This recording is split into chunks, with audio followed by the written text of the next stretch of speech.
matsike masabata ndakumhoreswa kechipiri saka ndodzokorodza zvakare mangwanani akanaka saka nodzorera Mwari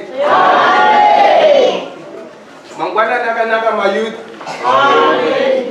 kana mayouth tripo ngativadzenepo eva kana tinofara zuva redu nhasi sezveri youth day padivine panapa tave takagadzira mharidzo ichanyanya kubata mayouth vamwe vangu shamwari dzangu handi nekuti salvation haizi yemaparents edu chete, we are also part and parcel of salvation.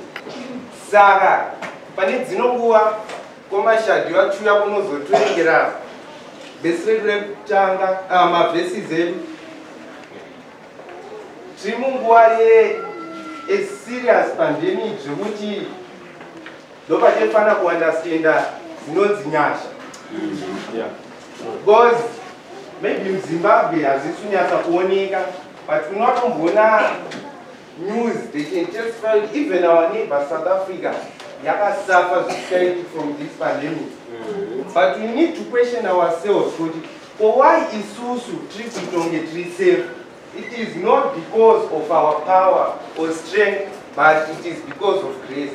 So pane dzino nguva kore sitoda tangotimbira one stanza yesong then tobva tanamata chimbotenda Mwari nemablessings arongotiti. This is an unlimited blessing yekuti we can't sit down and explain kuti why are we still surviving munguva dzakadai. So achimba one stanza komashadhi achuya then tobva tazonamatirwa nasukuitende dzedu twatatanga mari Domtewera kweseko ndaziza kumbosemera ndotonera kundelezera wamshitiko wekaufari Yesu wanezo kamera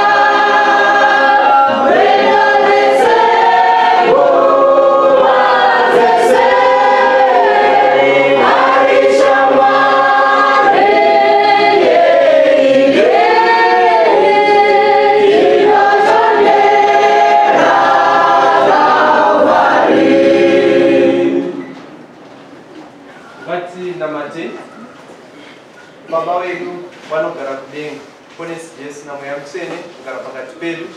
Tinoda kutendai Baba nesabata ramatipa mukatikokorodza mukatisvitsa mimba yenyu tiri vanopona. Chekutanga Mwari tiregerereyo kudarika kwedu kwose kwatinoita tigova vakafanira pamberi pechigaro chenyu.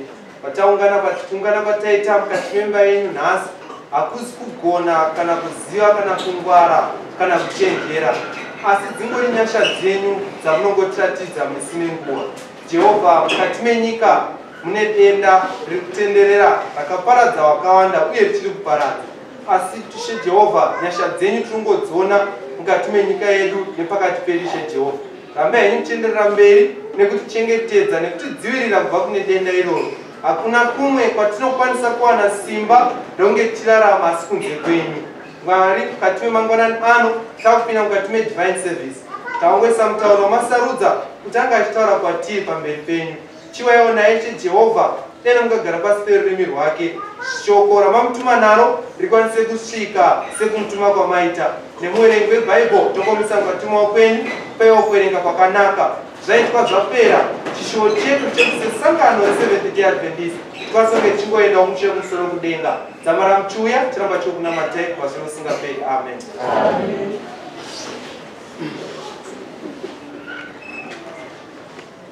Achivhura vhesi redu rekutanga tichatora kuna Isaiah chapter 55 verse 6 and 7. Isaiah chapter 55 verse 6 and 7. Verse 6. Tsvakai Jehovha achawanikwa, danai kwaari achiri pedyo. Verse 7.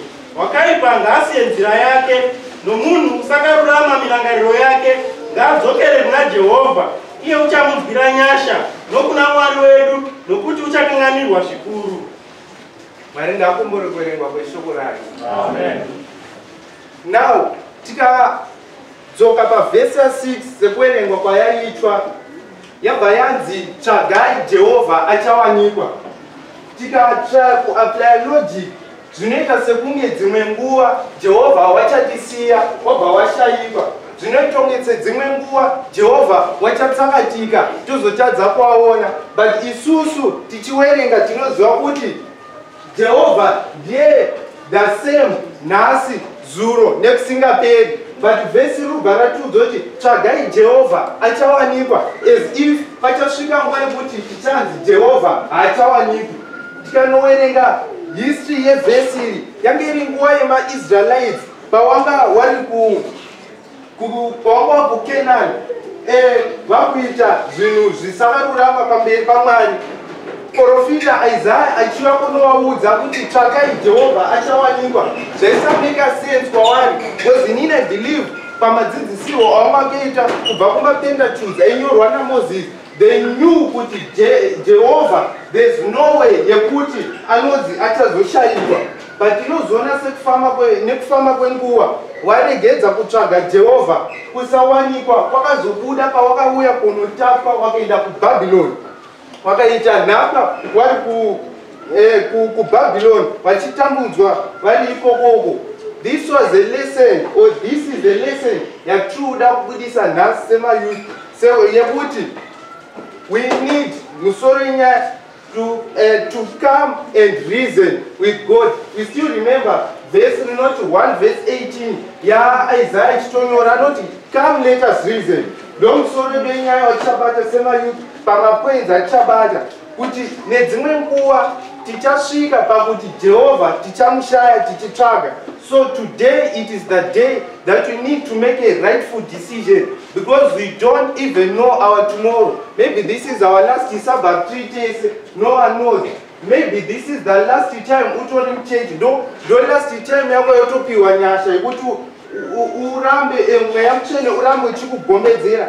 So tinofana kutsvaga Jehovha achawanika before matambudziko auya kwatiri. Tisazoite seIsrael yakazotendeuka after yatombopinda mumatambudziko ekuenda kuBhabhironi. So ndo patichabata nyaya yedu. But pane vhesi ratinoda kubata riri kuna 1 Kings chapter 14 verse ya6. Madzimambo ekutanga chapter 14 verse ya6 tine musoro nyaya yekuti come let us reason together. 1 Kings chapter 14 verse ya 6.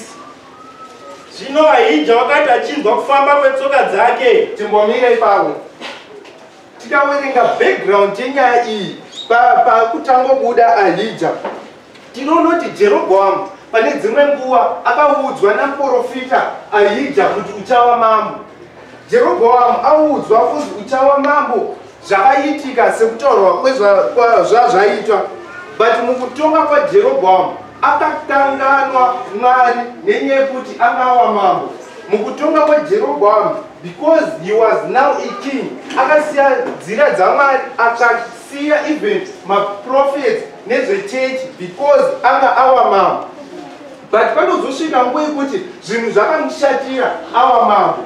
Anorememba kuti kwatakagadzirwa recipe yekuva mambo ndekupi, obva rememba kuti ndekwaprofita Ahija.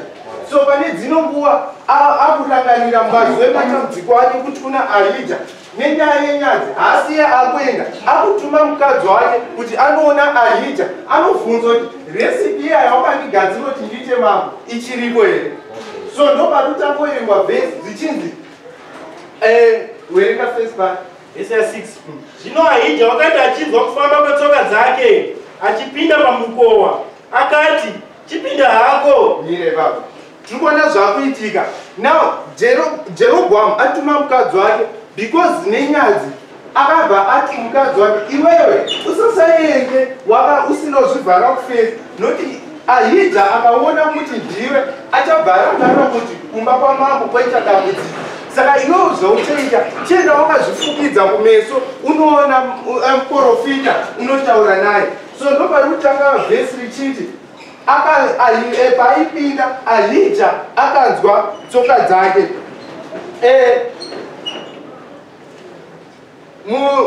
tikawerenga history yaAhija kumashure, chapter dzekumashure dzinotudza kuti Ahija panguva iyi anga akwegura ava mutana zvekuti there was no need yekuti mukadzi waJerobhoamu avhare kumeso because Ahija anonzi anga asikachaoni. But asikachaoni kudaro tinonzwa vhesi richinzi pawerengwa last part akanzwa mafambiro ake. Kamufambiro kako kaunoita semunhu kanokubhitira. Tiri muno muchechi kamufambiro kako kaunoita zvakafanana nemharidzo ichiparidzwa shaka. Ikaparidzwa unotaura kuri iwe nyika, ikasariwe wewe unotaura kutaura zvokumba kwangu. Kamufambiro kako ukashamaridzana nezviwi chokwadi will hunt you. Tinouya tikuhaunda pese pataurwa chokwadi zvinoitwa ngevanhu vari kuda kutaura nezvepamusoro pavo. The way yatinofamba will betray us. Mukadzi waAhija, mukadzi waJerobhoamu haana kuonekwa face, anga akatozvikavha, but vhesi kuti akanzwa kamufambiro kake. Werenga maviri. Akati, chipinda hako, iwe mukadzi waJerobhoamu, unozviitireiko somumwe? Nokuti ndatumwa pauri namashoko anorwadza. Kamufambiro kako wakagara muno. Mwari achikuona ari kutoshamusika kuti unozvivharireiko kumeso iye achikuona vhiki rese kamufambiro kako. Ndozviri kuita mukadzi waAhija. Timo mumaraini, tiri madhira tinoita. Mwari ari kutoshamusika takagara muno kuti ko nhairori unozvivharirei kumeso wava papupi. Inini ndichikuziva kubva kudhara. Ndozvirikuudzwa mukadzi waAhija kuti ndinokuziva iwewe nestep yako yorufamba nayo. Despite kuti wakavhara kumeso ndiwe mukadzi waJerobhoamu. Last part. Nokuti ndatumwa pauri namashoko anorwadza mwoyo. Apa remember mukadzi waJerobhoamu ari kuenda kuna profita Ahija. Tikatarisa hakuna munhu angafanira kuti totide tine maprofita amwari echokwadi. Profita waipana papulpit ochangotiudza kuti nhasi handina good news, ndine bad news. Munhu esadodzwa zvakanaka, muchaona mabasa, muchaenda kudenga, muchazotenga mota, mari izoshayikwi. But profita obva achiti nhasi handina izvozvo, ndine bad news dzandinadzo dzekuti zvamuri kuda izvozvo muchazviwana but hamuzvirayiri. Ndozviri kuudzwa mukadzi waAhija. Uchazviona zviri kure but you will not taste it. Why? Because kamufambiro kako kauri kuita, kamufambiro kako kauri kuita kakubhitira. Ndo nguva yanga yasangana naJerobhoamu nemhuri yake. Hatizvizivi here mayuthi kuti Bible rinotiudza kuti zvinhu zvisina Jesu, zvisina Mwari hakuna kwazvinoenda. Tikaenda kuchikoro pasina Mwari hazvibudiriri. Tikaita my relationship pasina Mwari hazvibudiriri. Hatizvizivi here kuti chinhu chese chisina Mwari hakuna kwachinoenda. Kamufambiro kako kauri kuita kanokubhitira. Panone dzimwe nhengo muchechi dzekutoti dzakutoita witnessing nenyaya yekuti they are privileged nerunako rwavakapiwa. Izvozvi atotendeutsa vanhu. Patone vamwe vatonzi tangu wabhabhatidzwa kana uri serious.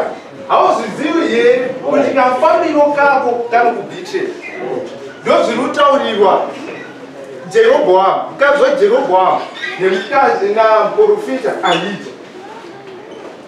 It is the right time yekuti we should make a decision. Today we should make a choice. Tinofana kumeka a decision about our lives. Sema you. 1 Samuel 18. Let's start it.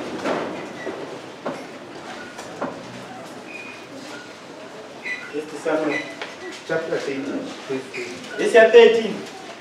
Samuel akati kuna Sauro, waita sebenzi, hauna kuchengeta murayiro waJehovha Mwari wako waakanga akurayira. Nokuti zvino Jehovha wakanga achida kusimbisa ushe hwako pakati pavaIsraeri nokusingaperi. Ya, panapa verse iri tichariita se-illustration saka chashasawa kunungi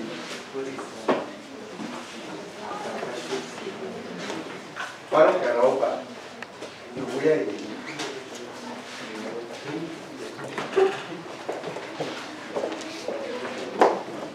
zviri kutaurwa nebhaibheri panapa zviri kunzi Sauro achiudzwa runzi waita sebenzi nenyaya yekuti haunodini hauna kuteerera murayiro waJehovha.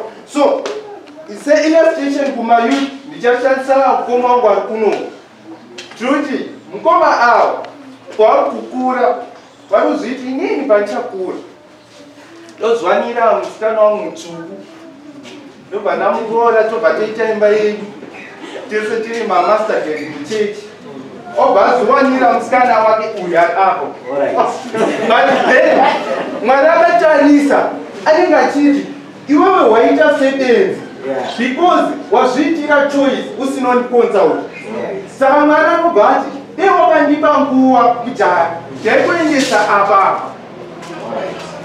ndokusiya uri apa uyoita musikana wake waunozochengetana naye but nekuti iwewe wazvichuzira uyu pauchazoona ava vatsvuku they shall remind you kuti you have behaved like a fool.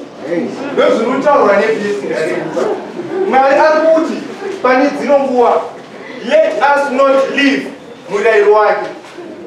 No advice that you for my youth. The choices we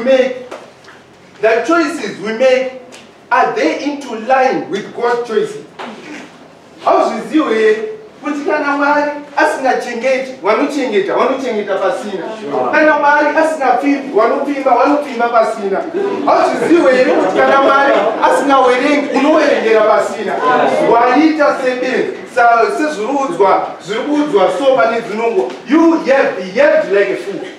So mwari ari kuti today you should make a decision. Wakagare papo uri muyouth, you should make the right decision. Don't behave like a fool. Oswonyere mu situation mawazi nenyaya yerelationship yawakazvichuzira. Now you have become a slave of your passion. Ukanzi enda paWhatsApp urwering waenda bika WhatsApp nemkomana waenda WhatsApp China WhatsApp waenda WhatsApp. Oswonyere you have become a slave of your passion because you have behaved like a fool. Wasiya murayiro wamwari and you have made your own choices. Mwari ari kuti so you have behaved like a fool. The choices you are making this evil, you are behaving like a fool. No message yatikupiwa panapa pabhesi.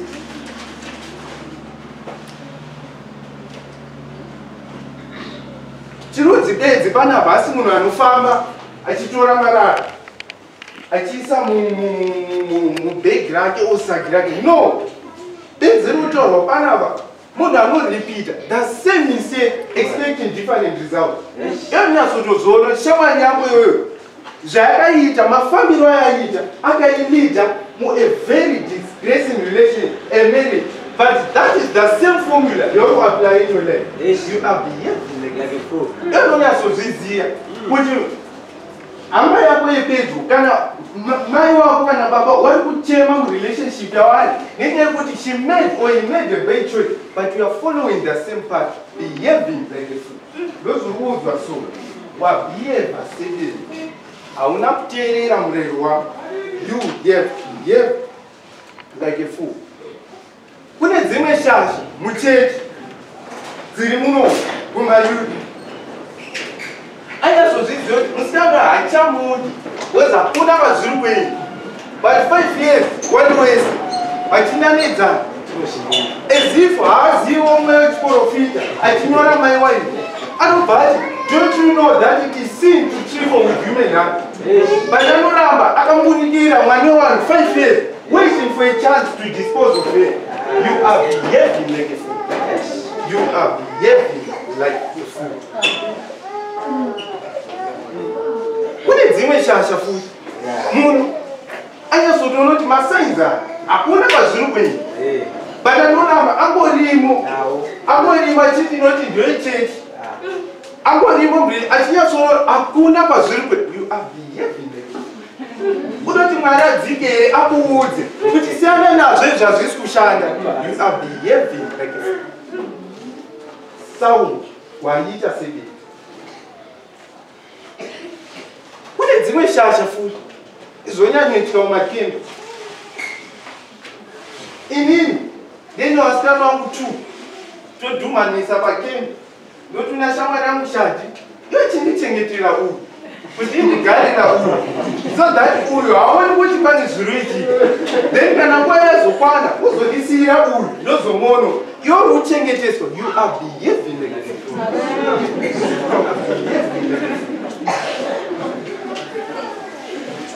So you are behaving like a fool.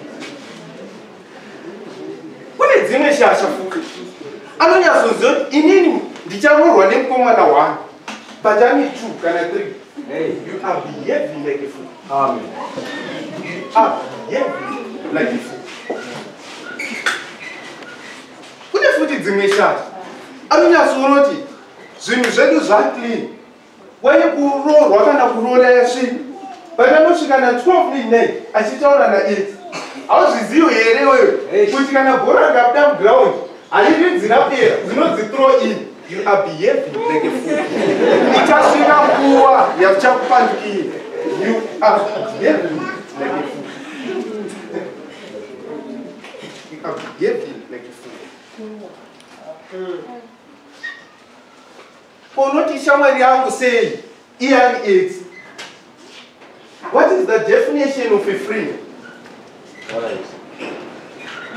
You are behaving like a fool. Today we need to make a decision.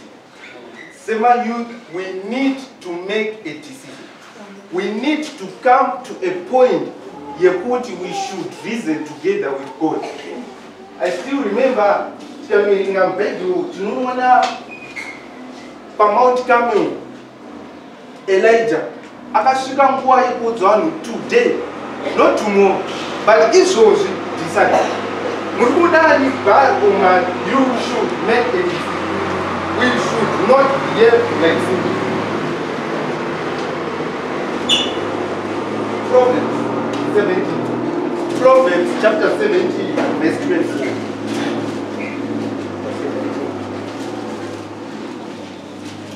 Leo chapter 17 verse 24. Uchenjeri uri pamberi pounenjeri asi meso ebenzi ari pamigumo yenyika. Hanzi uchenjeri uri pamberi peunenjeri. Zviri kuitwa nemuyuth uyu. Muyuth uyu asina uchenjeri ari kubhehava like a fool. Ari kudanana nemukomana wake kana musikana wake, but iye sezvataurwa vhesi ari kuona zviri kumberi asiri kuona zviri padhuze. Chaari kuona achidanana nemunhu wake Shadhi, ari kuona vatone kaimba kawo nekamota, ari kuona vatoniwanawo 2 mukomana nemusikana.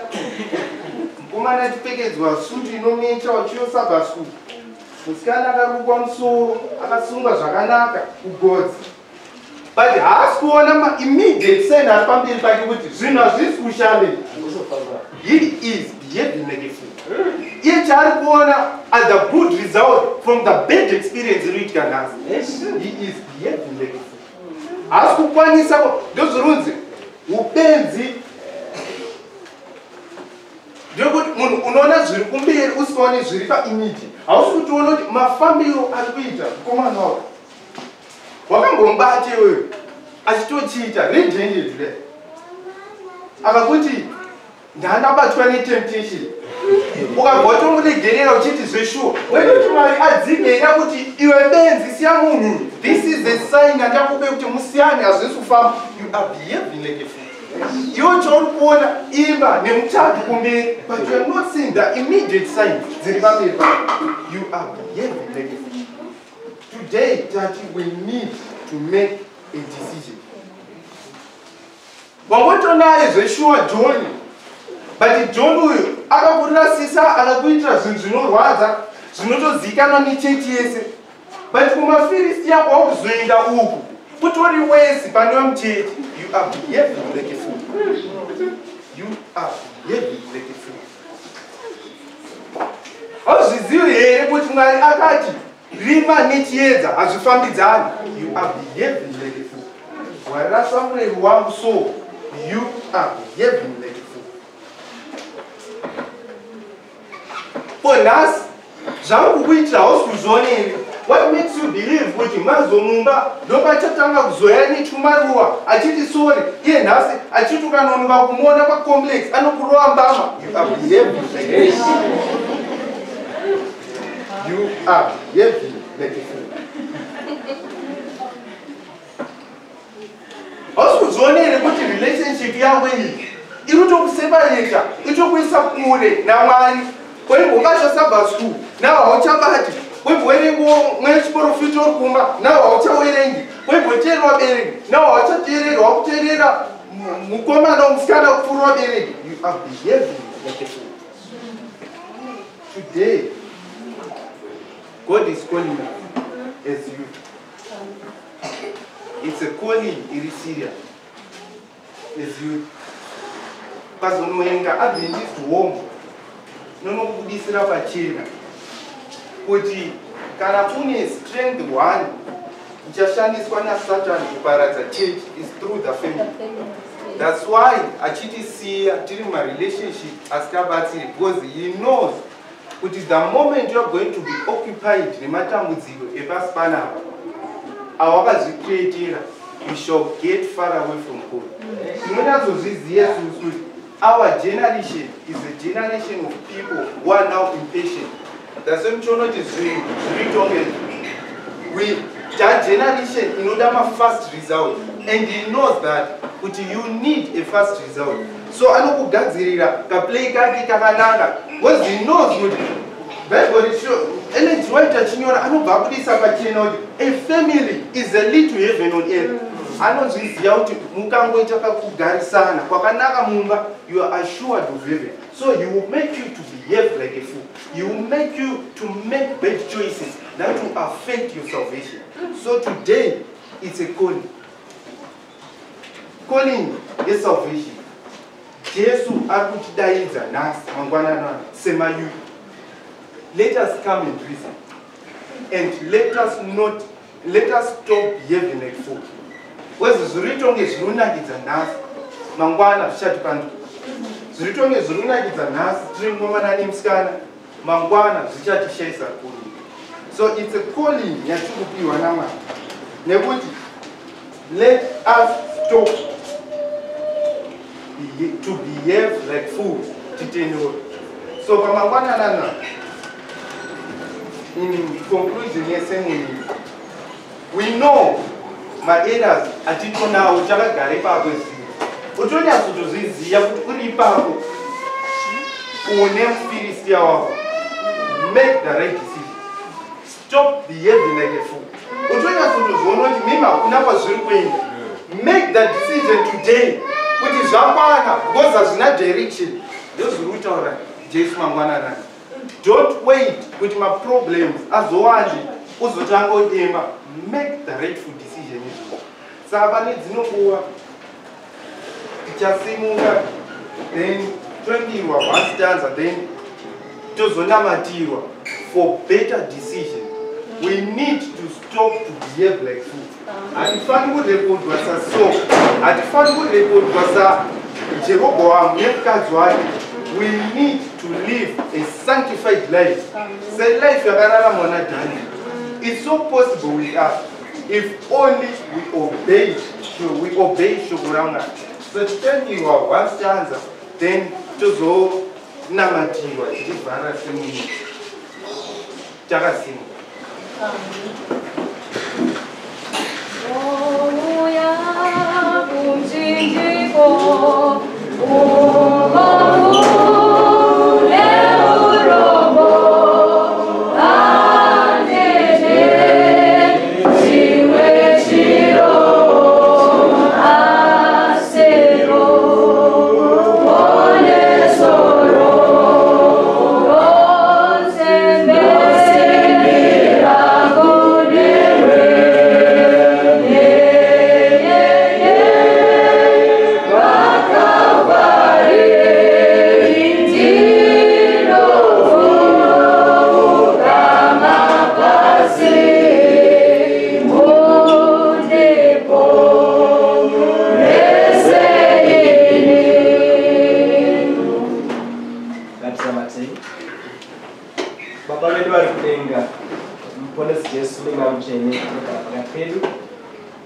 toda kutendai mangwananani.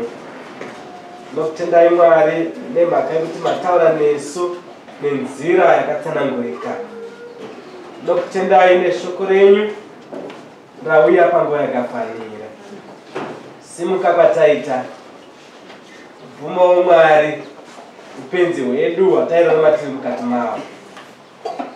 Shungu dzedu hatidi kurarama nekufamba samapenzi, asi tigone kufamba mukati menzira yenyu. Noisa our young people mukati maoko enyu vechidiki, varangarirei Mwari muvaitire zvakanaka. Vamwe vari marelationship havari kushingirira, havari kunyatsa kutoona kuti hakuna kwaari kuenda. Dii Mwari vabatsirei vabude mari. Vamwe vari kushingirira maprojects avakatanga, avakaona kuti hazvina zvazviri kuvapa. Imi Mwari vabatsirei. Shungu dzedu ndedzekuti kana matendera vechidiki kupinda mukati memichato, vapinde mukati medzimba dzinofadza sekutaura kweshoko renyu. Varangarirei kuzvikoro, varangarirei maprojects avanoita, varangarirei maplans avainawo mukati meupenyu. Kana mavarangarira vachidiki, murangarirewo nevakuru. Pane pamwewo patakafamba semapenzi, isu tichipa muenzaniso usiwo kune vechidiki. Ava tibatsirewo mutiregerere. Mutipe mumwe mukana wekugadzirisa upenzi hwedu hugova uchenjeri. Batsirei Mwari mutiite zvakanaka. Rangarirei sangano renyu Dakabva South mutiitire zvakanaka. Nevaenzi vari pakati pedu, naivo Mwari muvatungamirire. Ndokutendai nevanakomana wenyu wamashandisa. Rambai muchimushandisa mukati mebasa renyu. Zvikuru noshuvirawo mamushandisa tose pamwe chete tigoponeswa. Maitei Mwari nokuti matinzwa. Muzita raJesu tanamata nokusingaperi. Amen.